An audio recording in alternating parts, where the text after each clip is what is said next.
Today we're making chocolate cottage cheese mousse. It's a high protein mousse snack recipe or dessert that's made with 4 ingredients in a handful of steps. So we are going to get going. All you need for chocolate protein powder. Whey protein powder is best, I find, for the texture and consistency. Makes it smooth, creamy, and light.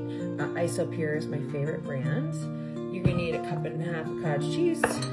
You're going to need cocoa powder, maple syrup, or your other sweetener of choice, natural sweetener of choice.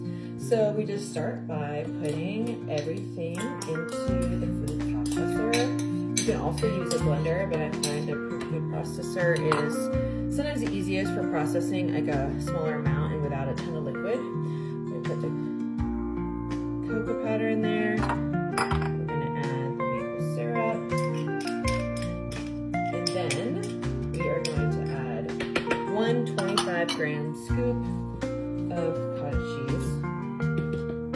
Not cottage cheese, oh my god. Not cottage cheese.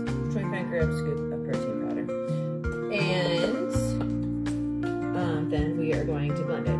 Also, we're saying that this recipe makes about 3 servings, and each serving total recipe has 65 grams of protein. So if you divide that by 3, it's over, I believe, almost 22 grams of protein per serving. So next we are going to blend and then enjoy.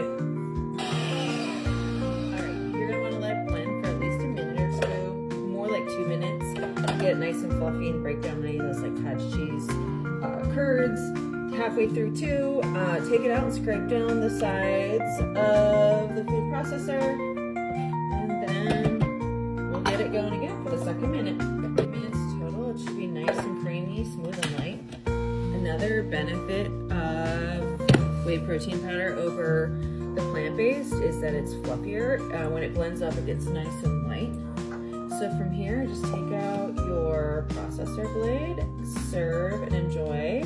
I sometimes like to put a little extra coconut whipped cream or regular whipped cream on top for a dessert kind of like experience.